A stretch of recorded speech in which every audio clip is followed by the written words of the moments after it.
welcome to... Also, Dean isn't a character. That's Welcome to Jarviskjir, the grave situation. It's been a while. We're here after a long hiatus for week 10 of this campaign, actually. Which is awesome. So, it's been a little while. Everyone's a little different. Scott just subscribed the worst 7 months of his life. Don't worry, we can make it a worse more than that. That'll be good. Anyway, sorry, everything's like slightly wrong because I haven't done the DnD stream for a while, so everything's like set up, but not right. It's like, I need to like tweak this and tweak that and tweak this and tweak that. So, how are y'all doing? It's all Scott's fault. I'm very good. Whoa. I'm in a smaller window this week. Yeah. He decided Dean's becoming a minor character from now on, so he gets less primetime space. In fact, I don't actually have voice lines. I'll do this, and then and it's just voiced over. It's just voiced over, yeah. Subtitles will appear, and that's Dean. So Dean is a character in the world now. Yeah. There you go. Who knows? The answer might surprise you. So, we actually need to do a lot of recapping because it's been a lot of time. So, your party was working for the city of Lichvale. The city of Lichvale was once a booming city that was destroyed in a disaster, an undead cataclysm that raised the dead. That was solved. And another group of adventurers went in and did what adventurers do and they solved the problem. They didn't clean up after themselves, as adventurers do. You are the adventurers cleaning up after them. As the city is starting to rebuild, they have a problem in that the dead are still rising, and these ones are intelligent, and they're kind of people, and they have emotions, and that's very complicated. So you were kind of meant to solve the situation, because some of them were content with working for the city. Some of them were more content with being bandits and attacking the city. So you went to solve that sort of situation, becoming actual good friends with the leader of the bandits, Kaspak. And basically what's happened is that Kaspak and the Deadless, the undead, went with you to the city of Copperbeard's Hold, a dwarven city nearby, which is neutral ground that is being used for peace talks. Where basically they're going to work out what exactly is going on with a couple of rough ideas. But there's an issue going on. No one trusts anyone, and someone just tried to kill the mayor of Lichvale using a glass orb with some kind of magic in it, which Sid, of course, has been like, no, very interested in. So what's been happening here is that while Sid and a very strange wizard who seems to be protecting the city called Fulcrum are looking into that, the rest of you are like, well, we gotta make people cheer up after that assassination attempt. Let's do a party. And you got everyone very drunk. But after everyone got very drunk, there was a knock at the door. And at the door, a very drunk Vale answered the door, if I remember correctly. To Caitlin, a party member of Vale and Gilwyn that they haven't seen for a long time. Not just Caitlin, in fact, the diplomat that Caitlin is bodyguard of. And he basically just stepped into the room. So we're gonna continue from there as the diplomat basically invites himself in. He has this conversation where he's like, oh, I'm here from Aradia and I'm here for the peace talks. And then he walks in and you notice Caitlin. Different armor, but very much, it's clearly Caitlin. In fact, she probably still has the same, like, great sword on her back that she was using from before, because she put a lot of money into it, and actually Thorak helped reforge it, so it's very personal to her. So, that's where we begin, with Caitlin stepping into the room, and the rest of you are very trashed.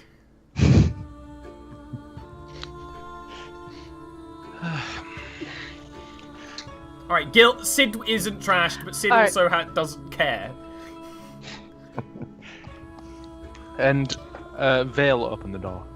I believe Vale opened the door. Open the door. Yeah. I believe it ended with Vale staring at Caitlin as It was the unveil. Come on, guys. That was the joke that was made at the end of that session. I think Neil's the one that made the joke. Did I? It was like Been a 5 long weeks time. ago. We can make the. It's been 5 weeks, so you can make the same jokes again, and it's actually okay. So. God, Oh, in that case, brilliant that was at all jokes, my aren't they? joke. So, yeah. I Yeah, believe I opened it to the diplomat instead, and then Caitlin sort of popped her head round Yeah, the yeah. side The like, diplomat has now walked into the room, and Caitlin was kind of standing behind him. So you were just face to her now.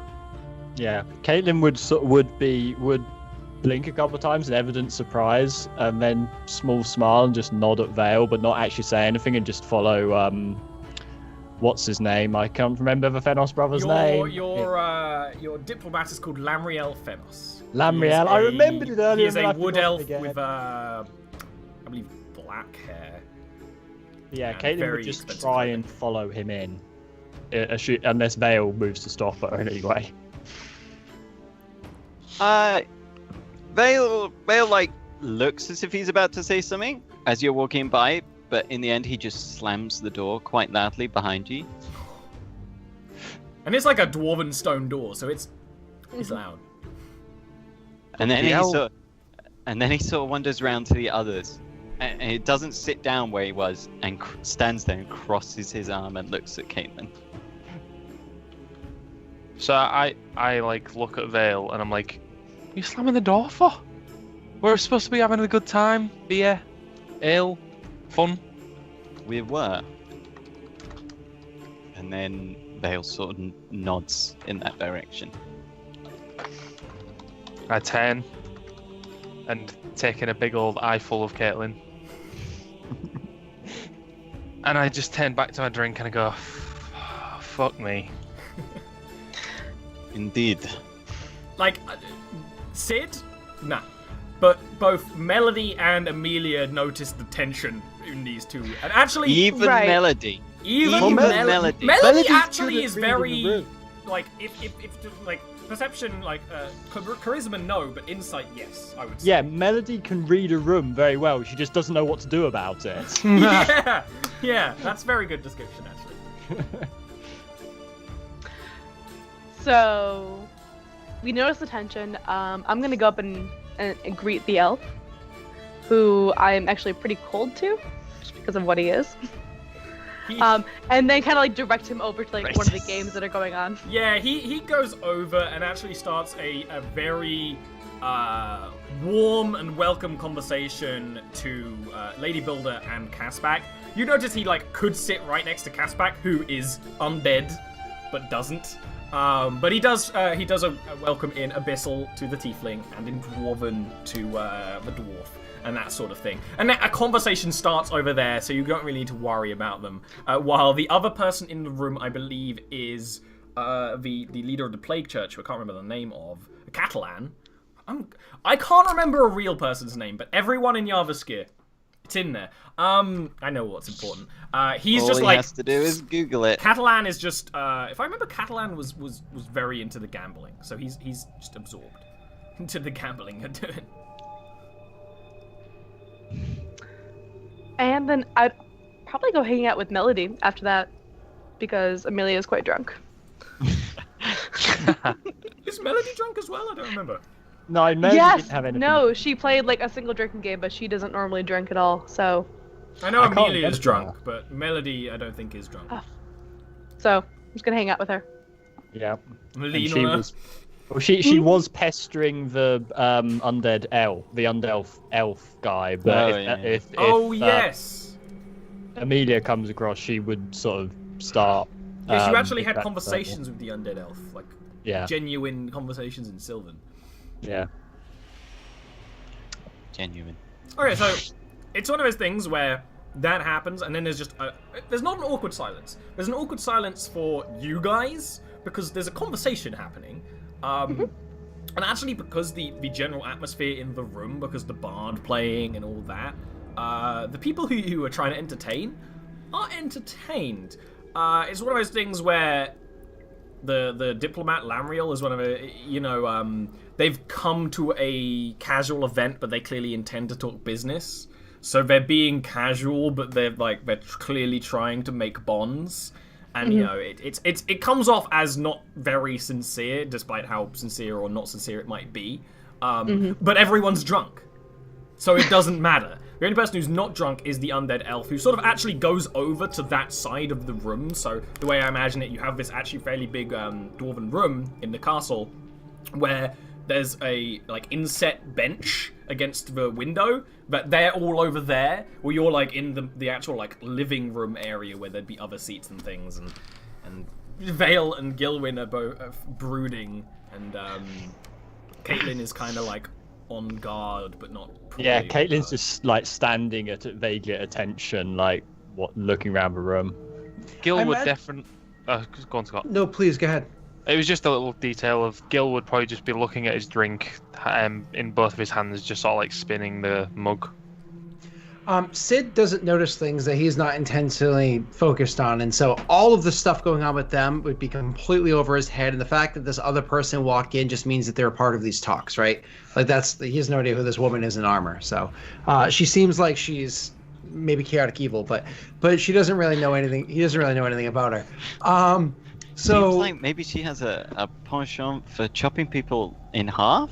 Yeah, I don't know. It's I don't know. It's Weird a feeling I get. Yeah, so that gnomes get, it's like a tingle in the tip of your tongue, you know. It's like, So, anyways, I imagine what he's doing though, because he didn't like this way of doing business in general.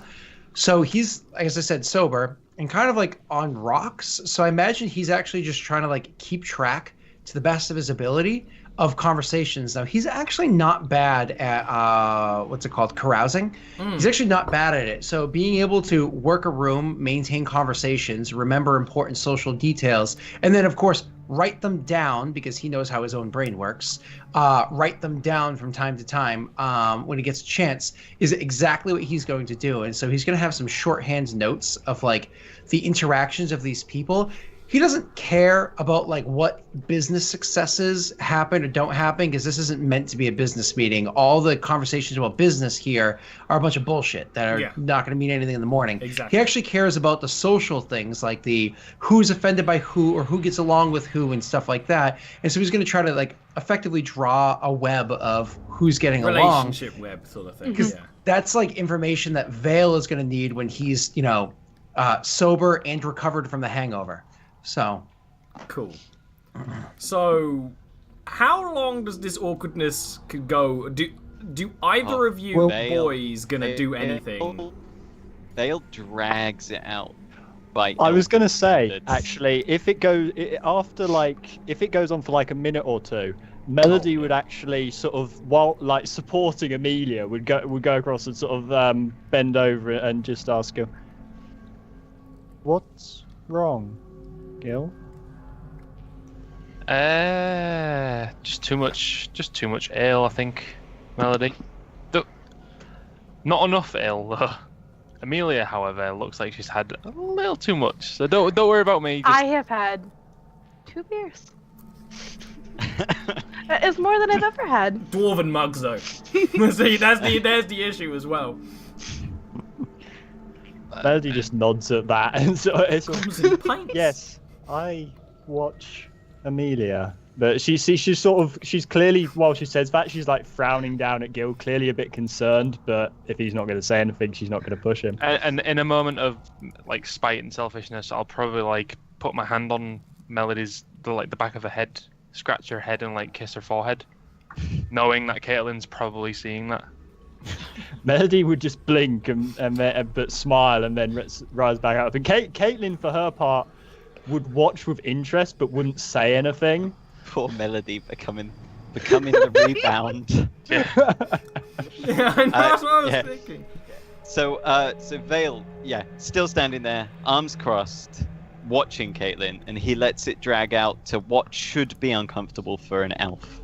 So actually, like, maybe half an hour, maybe longer. Yeah. So he's dragging this out. Like he's in full on. I'm in my racial mode at the moment. He's not changing how he acts to be more comfortable for humans. Admittedly, she spends time around elves, so he has to drag it out to make her feel uncomfortable. Well, I mean, that's the thing. If Caitlin is feeling uncomfortable, she's not letting it show. She is just standing there. That was like pretty serious, blank look on her face. sort of thing, not saying anything. She's just doing her job as far as she's concerned at the moment. So once he's finished his little stare out, His little pout. Vale's gonna pat Gil on the shoulder while he's sitting there, and then he's gonna stride towards Caitlin. And he strides, and it's like a nice, confident stride. Oh no, he's a little bit wobbly, and then he rebalances and he carries on forward. What are you doing here? I believe it was explained. I'm the bodyguard for Lord Fenos. Yes, but what is he doing here?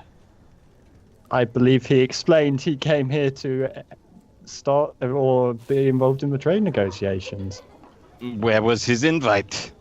This is a personal gathering for friends. It's not my place to comment on that, Vale. Lord, I am merely his bodyguard. I am not his secretary or anything. He made the decision, so I naturally accompanied him. How he came to know of it or why he decided to come is not my business to question. It's Erevale to you.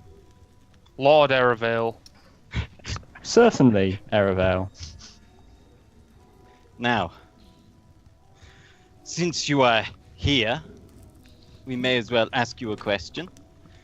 Did you take something from Thorak's body? Oh, that urn? Yes, Yes. I did take it as a memento of him. Yes. It wasn't yours to take. Hand it over. Me and Gil will return it to his grave. That is an important relic to him. Well, is it yours to take? Is it mine to take? I am not taking it for something personal like a memento. I'm taking it to return it to his true grave, the one he originally rose from. I haven't forgotten my friend's sacrifice. Have you? Of course I have not forgotten his sacrifice. Why do you think I set out to complete that mission? It was because of the relationship I had with Thorak. He would not have wanted me to stand still. Very well. You respect him then. Hand it over and we will return it to the grave. Believe me, if I could, I would. Having learned that, I did not realize that it was something that important. Unfortunately, it's no longer in my possession. What? You It took was- it as a memento and you Yes. I do not tell me you sold it. No, of course not. What do you think I am, Erevale? I'm I- not sure. It was unfortunate. I was, as you know, I went to complete the mission that Sir Valrorian gave us, which obviously involved going to Goldport. Now, when I get there, I'm inspected by those witch hunters, whatever they are, and well, they had some sort of thing that detects magic, and it turned out that the urn was magical. I had no idea. They confiscated it. And you didn't get it back when you left the city? I was escaping the city with a mage's spell book, Erevale. I did not realize the Of course, importance of the yes. item. Yes, the mission is always more important to you, isn't it? Well, in that case, yes, it was. I was not aware of anything beyond it being a keepsake.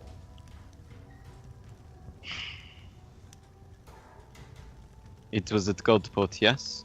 Yes. Then I have nothing more to say to you. And Vale turns on his heel. And a little bit wobbly again. But only minorly.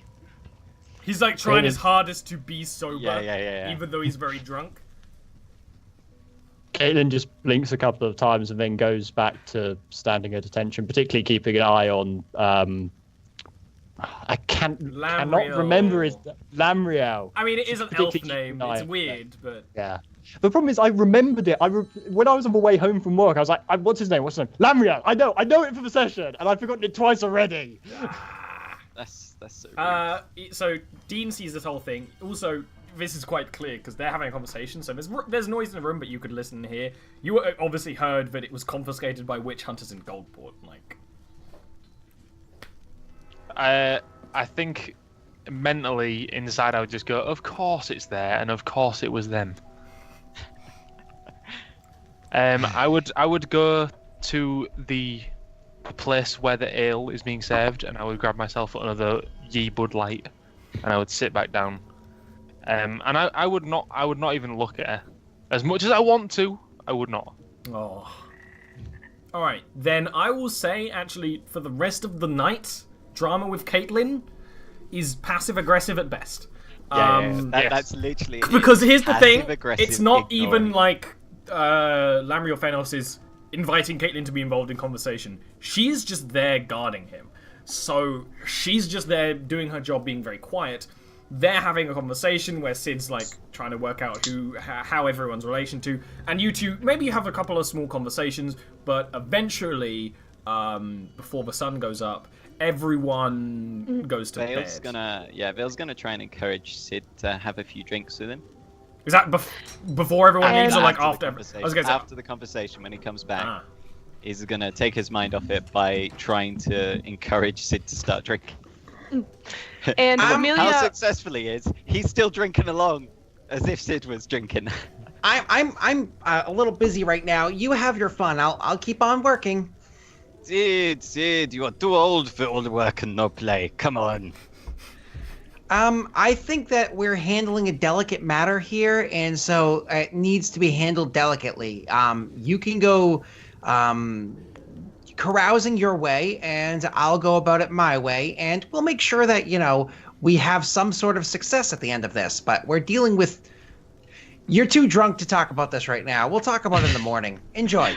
I'm glad you realized, but it appears that the diplomats have been taken out of my hands and put into another diplomat's hands. To be fair, Vale, I think Sid's having at least a little bit of fun doing this. Seems right up his alley. It's the kind of thing where I imagine Yes, Sid when you say that, away. he looks to you and he's like, He is a strange little man.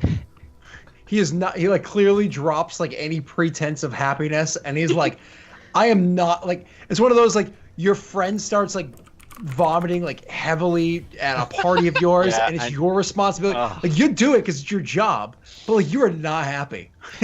That's him right now. I am not happy that I'm handling this responsibility. I'm good at it. I wanted him to be happy. Emilia, what are you doing during this mess? I am going to check on those two if they seem to be like just miserable the entire day. They're moping. They clearly they're moping. Are you okay? Is everything all right? Like the actually most caring you probably have ever seen, Amelia. Because she's drunk. Mm-hmm. How many have you had? Two. Vale, how many have you It's had? more than I've ever had. More than two. More than two. I've had five. You Looks you like- had 5? Yeah? That's this many. Yes. Come, have another drink, Amelia. It will do you some good. You have to get your sea legs somehow. It's like, because you're wobbling, it's like on the sea. You get it, Gil? Yeah, I get it. You I wish made I did. Aaron laugh. Amelia probably finds it hilarious. Yep. At the very least. And I mean, I guess she'll just encourage them to like why don't you show me that game again? That card game? I believe you were playing a Like to dice Vale. game. This was nice. before, like when we were back at the house. I think we had cards. Yeah, probably. Vale You has may well gaming have equipment. I do have gaming stuff. Mhm. They'll do it. And he starts off doing. He has a bit of showboat shuffling, like. And he fails at it. He goes. And he just laughs and drinks. Thanks, it is. The cards stay on the floor for the rest of the night. So I'll say basically. I was just going to say Melody would join in, probably very badly, but Melody probably could actually. The funny thing, if you're playing dice with Melody, is that sometimes it rolls, and then it will just stop and then hop to like a 6. And you can't say that. You're probably drunk enough that you don't know. Yeah. Exactly. If Vale noticed, he'd definitely swat at that dice. And But you're he'd be drunk. like, So I'll say the rest of the night goes on with actually you guys having more fun again. Gilwyn kind of drinks on his own and mopes a bit as he does. And the rest of the night goes with Hitch, but it did exactly what you intended it to do, where you were going to get everyone drunk, and either way, they get drunk enough and they play enough games that they get along, and if they don't get along, they at least see another side of each other. So eventually, everyone goes off to their own chambers in the castle. Even like the elf goes up to Vale and is like, "Well, you've been a gracious host," and that sort of thing, and leaves with Caitlin, and you guys are left all alone, and you probably all pass out some of you in the chambers that you have, some of you not. Probably one of the first times that Sid has actually gone to sleep in his room instead of like, I'm doing something. He's like, okay, now like, it's done. Like everyone files out and he looks up and we're like, all over sofas, and he just goes and wanders out to his room. Leaves the note page with like Vale for like tomorrow. So the next day you wake up. Amelia, Vale, and Gilwyn, you do need to give me constitution checks. Gilwyn, actually you don't, because you never got drunk. No, I didn't. Hope No. you're ready for this. Best. Someone sniped. I was going to say best first. The dice, Here we no! go. Here we go. Calling it the 20. It's. I wanted it. Okay, Vale, It's passive. you're okay. You were a pirate. Hey. You can drink. And often, dwarven ales are very good drinking. So you're actually fine. They Amelia, contain a lot of nutrients. usually is pale. Today she looks red. Oh. She's gone the other way around. Oh, okay. She doesn't really look great. You will be having some disadvantages, or at least some DCs changing. You don't get There away might with be this some quite rushing early. to the toilet. There probably was in the morning, but when it Oh comes no, to getting up and stuff. it's not that sort of rushing. Rude. I'll make myself a healing elixir, which doesn't do anything. Yeah, but you feel better. I feel better for doing sipping it. a healing elixir. I You believe try to take care of. Stalbor did that once for a similar situation. It's got electrolytes, you know what I mean? Like, Yeah. you know. Yeah. So you wake up, you feel rotten. Some of you feel rotten, some of you don't.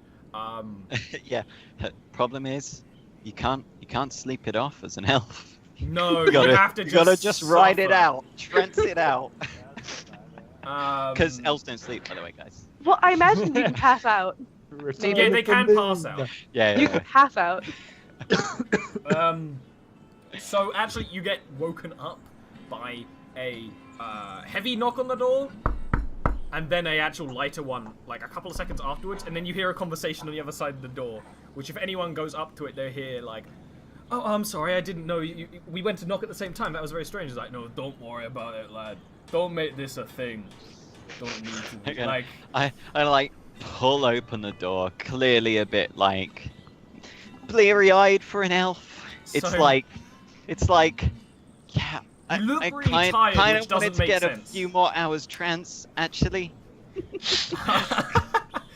Standing there is the dwarf bodyguard who has been standing outside your room forever, and you actually can immediately assume he's actually trying to tell you that the peace talks are meant to be on right now.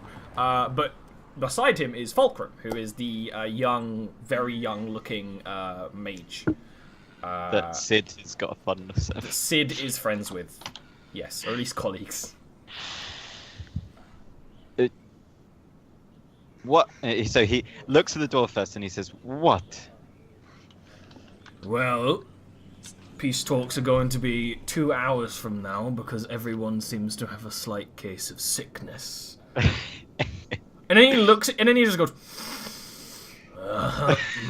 and like just walks, turns around, jangles a bit as he leaves. Vale does actually laugh at that when he says slight case of sickness.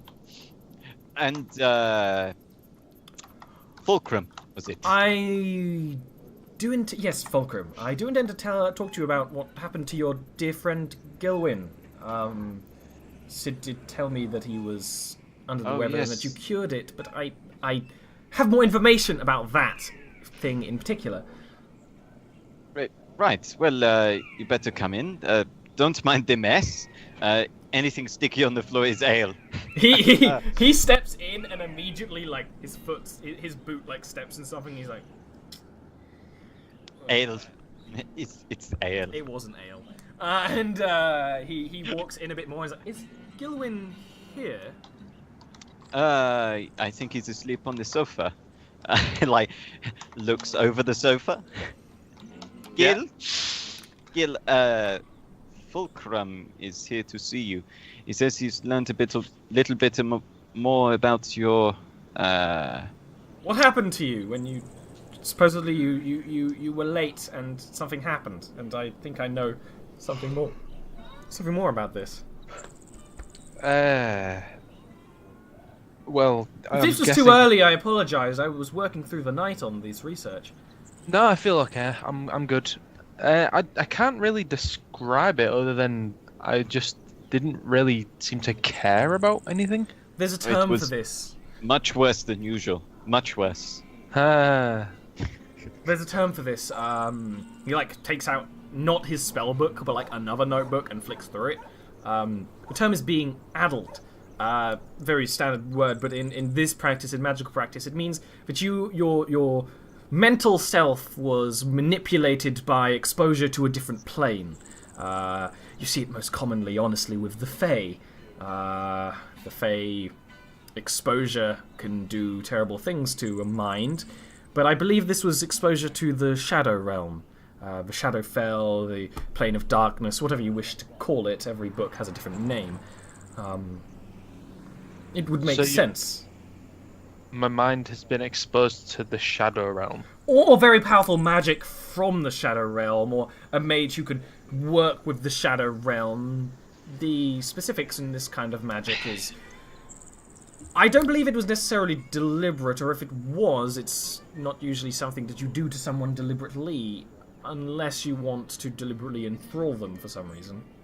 It doesn't really fit with what we know. I thought we were dealing with the miasma here, and that's what those orbs were. Well, I mean, there's no Fey magic on those orbs. That is definite. But the magic where it is... I do believe it could be from an outer plane, but the triangulating of that is not something I'm particularly good at. I see. Sid! Sid! Fulcrum's here. He says that Gil was addled. Do you know what that is? Will you stop yelling? Oh, I'm sorry. Melody rubs Amelia's back and glares at Vale. Aww. You're up now, he says, like kind of coming into the area. Well, honestly, I never have slept. something for you. Oh, you're speaking to Vale. I know, but Fulcrum replied... Fulcrum's like you. Yeah. Oh, But- really? How excited! I hired this guy for a reason. What is it?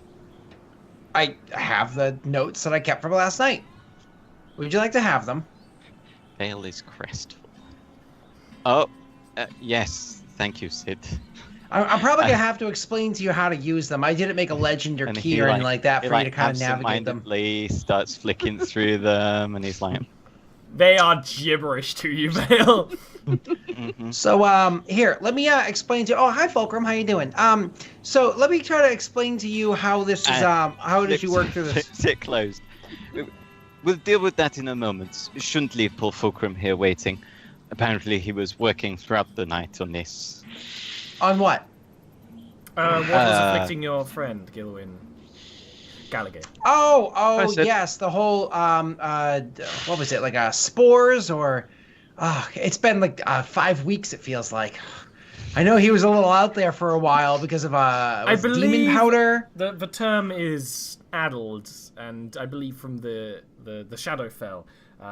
Something from the Shadowfell, he was witness to it, and it took an effect on his mind. But the specifics, and whether it is linked to anything else, or merely a strange coincidence, there are always rifts and tears between realms, and honestly, he may have just stumbled and doesn't remember it. The mind does strange things to cope with what they see, after all. Is there a chance that I'm still somehow like connected, or there's like gunk still left in the system? I mean, you were cured by a cleric, yes?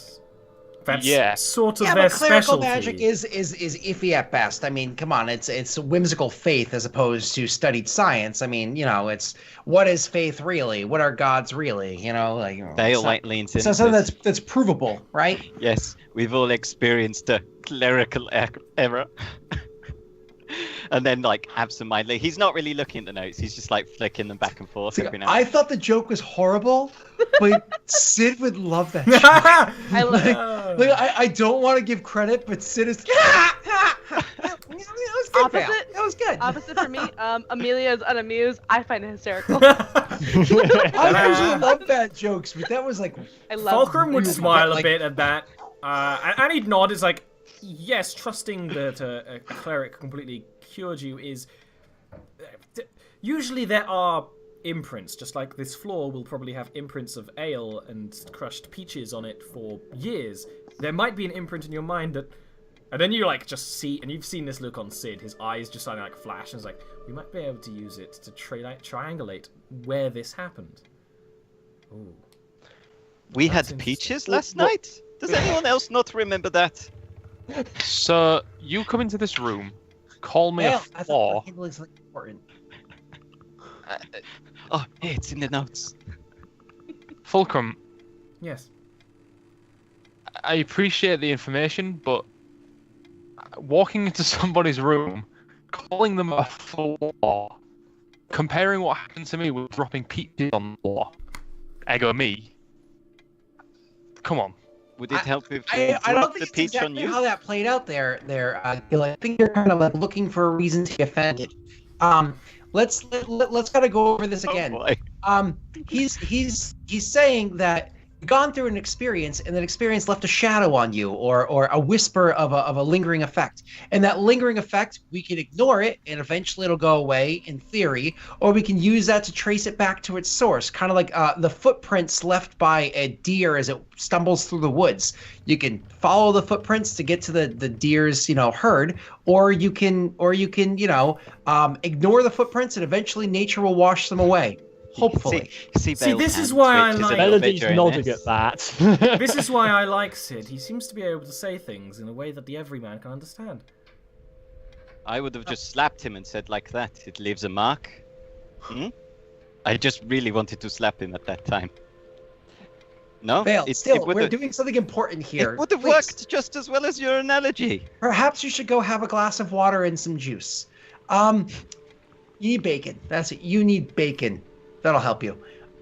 So the idea is that we would have to discover what process we'd use, but if we could find out using, sadly, you as an instrument, find the root source of what this is, we could theoretically find a definitive cure as opposed to a hopeful cure. You leave a footprint in the mud long enough, that mud could turn solid and have a permanent print there.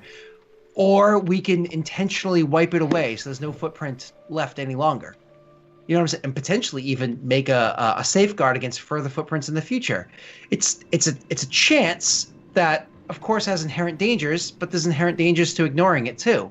But could And I think if we put our minds to it, could the deer not follow its own tracks back and smush this one? Sure. But I think much like a deer didn't intend to leave the tracks, or didn't even intend to cause necessarily any harm as to where it went, this is just a happenstance. This probably isn't something. If this is a glimpse of to the shadow realm and it affected you, it's not a malicious thing. It's a unintentional side effect, right? So Right. if it was a malicious thing, then it's best we find out by approaching it head on. If it's not malicious and it just has, this could be a huge scientific revelation, and I don't mean for the purpose of my research, because I honestly don't really give much a shit about this, but for the sake of at least you being okay, because I do actually care that you're okay, or if we continue down this path, me being okay, this could be significant. Okay. That sounds. I'm getting my head around the fact that I'm going to be used as an instrument if we decide to go down this route. Your decision. I don't really know what that entails. I use people as instruments all the time. It's very very common in Oh, magical fields. that's comforting. That's comforting. We probably won't be doing it right now. This would be we things have to do in Lich Vale, of course. have to get dressed, and this one needs to have a bath. Diplomatic functions. No offense to any of you, if you care about this sort of stuff, I just kind of want it gone from me, so I can move on with, my life. Exactly that. So you could either ignore it and hope it never rears its ugly head, or we can make it a focus, not now, but after we handle the situation at hand, and confirm that its ugly head will never be reared again. It's your life, and so it's your decision. I won't force anything upon you. And there are other potential safeguards, like for instance, there are magics that'll protect your mind, but maintaining a constant supply of that magic on you is very, very draining of resources. Yeah. Okay. But that's Blessed something I amulets could might work do on the trick. in the meantime. It is certainly something that Just in case. Yeah, I mean, as far as I understand of your very capable abilities, that's more of your forte. So at least in the short term. Great. Melody wants to make Gil safe. I say we hunt that deer, huh, Melody? Melody good at hunting, she says with a grin. Craft the right arrow, and you can take down any elk with a single shot to the heart. I've never done such a thing. I'll look at Fulcrum and be like, sorry, I got snappy. I've never had shadow in me before. No matter what, it'll be fine. At the end of the day, you can take your time to decide. I'm still trying to decipher what's... The cracked orb is worrying. It's still cracked, and that is worrying. And also, what it did to the, I suppose, terrorist assassin. If you haven't checked that out, Sid, you might want to see him down in the dungeons. This will be something we can take care of back in Lich Vale when these talks are over. Of course, in the utmost speed, but in my experience, shadows tend to creep slowly, so we'll have some time.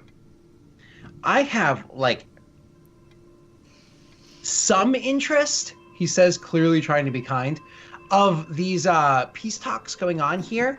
I am far more interested in the science, so I have the intention of showing up today to at least make my face seen. If it's something that I have little to no benefit of being there, I'm thinking maybe I'm going to cut out a little early, and I can always join you for further research, because that's somewhere I'm at least more interested in being, and probably more adept at handling than this.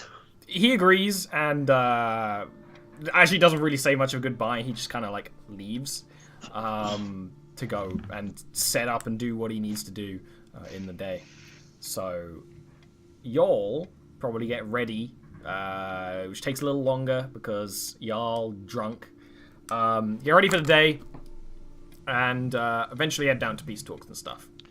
I would actually offer to the group, I can work on a temporary fix for Gilwyn instead if we choose.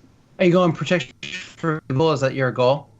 I don't know about protection from evil. I thought about maybe doing a variant of magic aura. If it's something that's afflicting him from the outside, maybe we can do a mask almost, so he checks on something else entirely. So if somebody's trying to cast something on him that affects humanoids, we could make it so he's treated as magical creature instead. Or something from else. What he said, Gilwyn is not being targeted by anything. It's just, he's been changed more than anything. Yeah, so I was thinking protection from evil because it has the mental effect, the protection on there. But right. But Okay. obviously, you can also just come up with your own twist of aberrational magic-y stuff between you and Ollie. So I mean, that would work for now, maybe. So I will cast that on Gilwyn and just see, kind of monitor how that works. watch him for the rest of More the or day. less, essentially. I'm I'm a gonna little bit turn. distracted.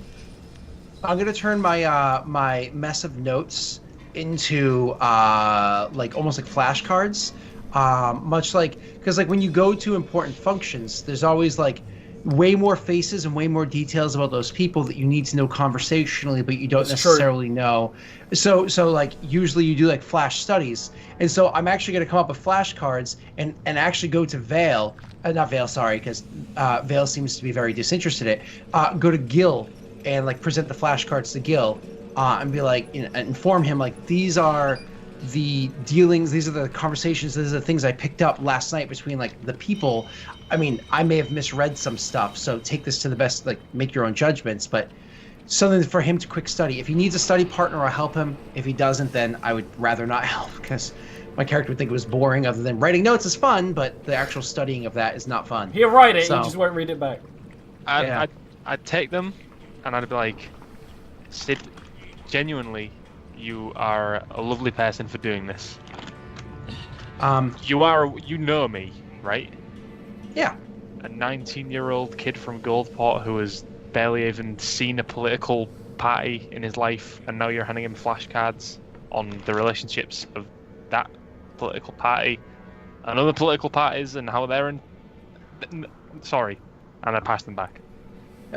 I mean, it's one of those things where having information, being equipped with it, is the best way of handling this. It's you and Vale's endeavor. It's up to you. I'll actually put them on the desk in front of you and say, use them if you'd like. I know it's a tool that I've always appreciated. So Give them here. Come now. you weren't in the room.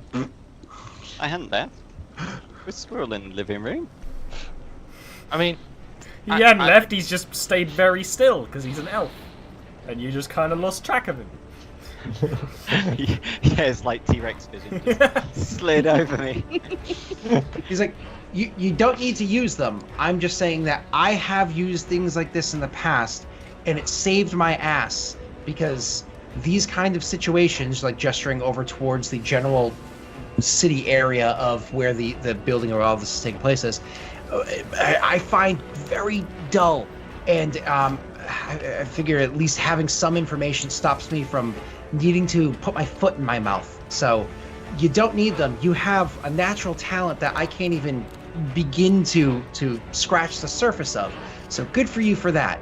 But sometimes information can help you. So it's on you. I'm just here to lend aid. oh, okay, I'll take a look at them at least. It's sure.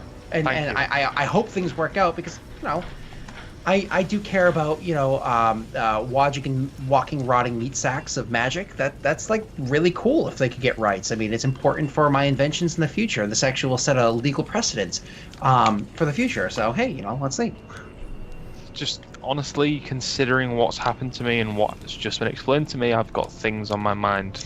I honestly wouldn't put that in the forefront of your mind. It's such a minor thing. The likelihood of it coming forward again is very slim.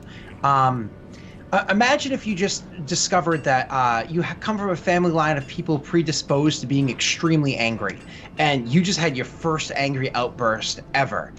I understand you're afraid that you're going to have another angry outburst, but I mean, you haven't up until this point. You have good control of yourself. I understand the exposure was recent, but you're a strong-minded, strong-willed, and very capable individual, and you're literally surrounded by those that are A, capable of handling the situation, and B, aware of it to look out for the signs. It's something to worry about in time, but for now, I think you're good. I mean, trust in, what the hell's her name? The wizard chick. Trust in her. Amelia. Yeah. Oh, Amelia. Yeah. Trust in her. Points at her. Oh yeah. She's capable. She's a capable young lady. You while Gil, complimenting why you. don't we go over these flashcards together and I can monitor how some things work on you? Is that okay? Okay, Okay. sure. I'll actually give him like a. Sid's not gonna hug him. That's not appropriate in this situation. But it'll actually be like almost like a grandfather like squeeze of the arm. But he's so short, so it's like a squeeze of I guess the wrist because he can't reach all the way up to the arm. So So it's like a So- squeeze Seems the tall wrist. for a gnome. We don't have a lot of time, but I imagine like as he's like flipping through the cards, I'm gonna try like a couple different things, like casting Fresh and Consume Evil, giving him a healing elixir, and just seeing if any of these things have a noticeable difference in how he's feeling. I will say right now, over the period of you doing this, you see a downcline, not because of any magic, but just because Gilwyn doesn't like being a guinea pig. So he gets snarky and a little depressed at the same time. So you'd like ask him a question and he'd just be like, "Bleh." Like, I don't understand. you don't me. sense anything going on, but he is 19. Exactly. And he's being used as a bit of a guinea pig, so he's not. He's playing along enough to be polite. Like, just this. Feel free to correct me, Deep. I feel like I have a pretty good idea of No, this that's is what would exactly happen it. for the next 2 hours while you're preparing this. I imagine Vale is involved in this at the same time because he actually wants to read these. Yeah, I need to pop down and speak to the guards first. Okay, go ahead. Speak to the guards. You can do that now. Basically, summarize is due to what happened yesterday. I presume we're searching everyone on entrance now. If they left, yes, but they're not gonna make you because basically the peace talks are in the same Yeah. dwarven structure that you're already in. Don't you think, considering what we know, it's worth doing a search of dignitaries as they enter? It's not a very dwarven way to do it. That sounds like, well, you know, Well, if they're gonna try and assassinate it again, I got a solution to him, and like, just, like kisses his head, the head of the mole he has. was that when you found the globe and the potential assassin yesterday? You dealt with it with your axe, did you? No, I think not. So perhaps we put into place searches. Yes? No deaths here. It Give would me besmirch your a honor. persuasion roll.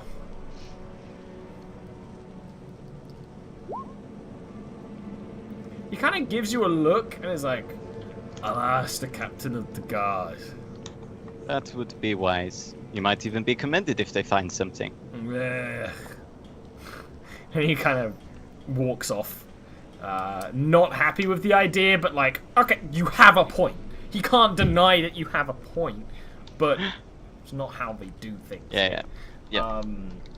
So then you probably go back and you do all that. Yeah. And then, Wash Gill's back.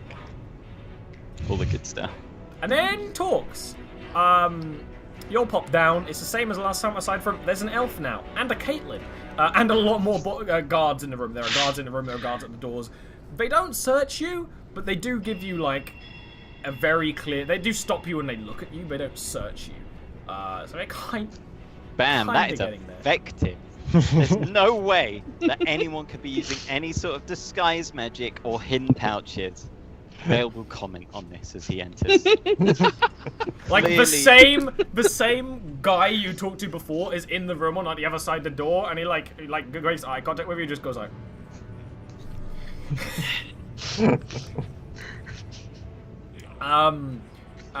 So it's the same. Starts going as it was before, with sort of like people like, well, don't let this be. That's it. It's Copperbeard, the dwarf lord of this place, who was sometimes here during the peace talks. More often not, he's doing other important things. But he's like, no, friends, don't let that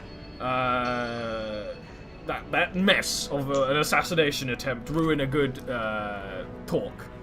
You know, it's happened before. It'll happen again. Don't let that ruin this. This will Vale work. just goes when he's like, it's happened before. Oh, that's alright. And it'll happen again. So, you know, really, I hope you can help them some problems. And we got Master Elf now that will, you know, his own thing going on, and like his Copperbeard's wife like walks over and puts his hand on his arm and is like, you can't tell what she says, but it's probably like, stop before you make a fool of yourself. And he's like, and goes somewhere else. Yeah, he's definitely a dwarf. And the talks continue. Copperbeard, from what you've told, You can be racist. is genuinely can. like a wholesome dude. He's Yeah, like a he's dad. definitely a wholesome dude. But he's useless. But you've heard some stories of him during the war, and During the war.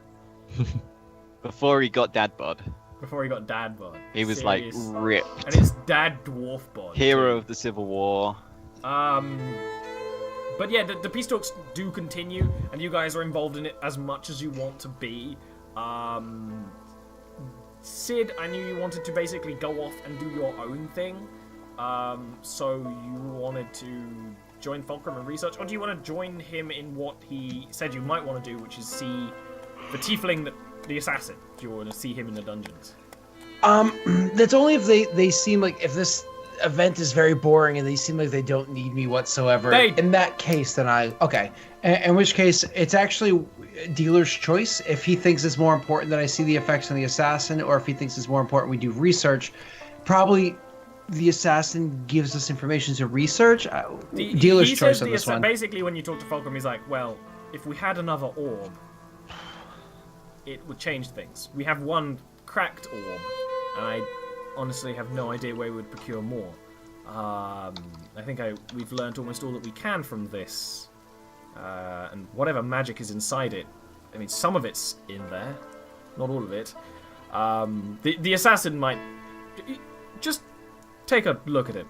I'll show you what you mean. He'll go down with you to the dungeons. You're allowed in, although under watch. Like, there's a dwarf with you, which makes sense, right? Of course. And there's that tiefling. You notice that the tiefling who was the assassin is in the same clothes as before and still has huge shards of glass in his chest and lower, like, abdomen area from that. And then you realize, like, his stomach is kind of hanging open. He's dead. He's deadless. He died in that. He died when he smashed his body into the glass, and he's not dead now. But he was alive before, you think. He's there. He's a little. He's there. He's not like talking or anything. Have you had conversation with him or any contacts about what have you procured from him so far by way of information? Well, not the most talkative fellow. He kind of like taps on the bar, and the tiefling like looks. He's like, I think this one's a little more mindless than the others. I think we can learn two things. The orb is paramount in the turning of someone into a deadless, and isn't the only factor, because he is not like the others. Yeah, no, it's not as refined. Yeah, I get that. It seems like it's almost an accident, so, you know, or maybe, like, there are other ones that are equally stupid from the original time. Maybe those were experiments, you know, and before they got it right. No, I get that. But that's if this is actually directly related to that. This might be an unforeseen accident that had nothing to do with it whatsoever. It might be that because they knew he would be an assassin, whoever the cult that sent him in. Here's a very important question. Have you actually examined him physically yet? Like, they won't let me. Okay, because this happened yesterday. So, has he rotted a day? Or is that really accelerated? Both of us have seen fresh corpses. Is it 1 day's worth of rot? Is it expedited or decreased? You can make me a medicine roll from here, because you can get quite close to him. Plus, you can like squeeze close to the bars and things. Yeah, Scott, sniff that boy. Sniff that boy's corpse. Sniff him. I hope someone adds that as a quote. It's hard to tell. He's dead and looks like a dead or recently deceased person. A bit too weird of a situation, other than he's walking around.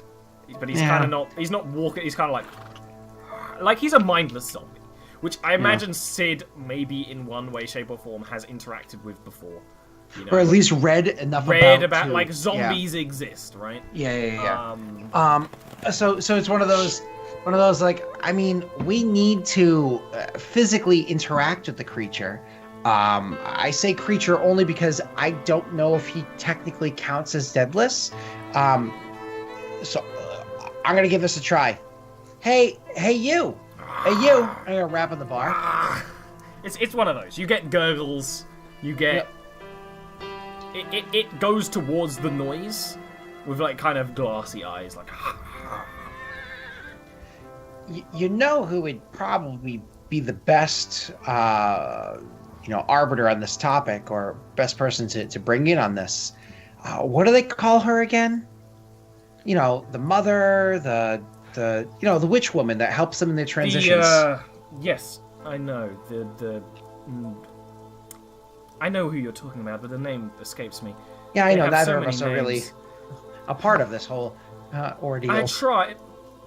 The issue is that is a creature that lives in Lichvale. If we could bring this one back to Lichvale, then perhaps that is a good idea. Soundly. Remind me, how long is the travel? Was it 2 days?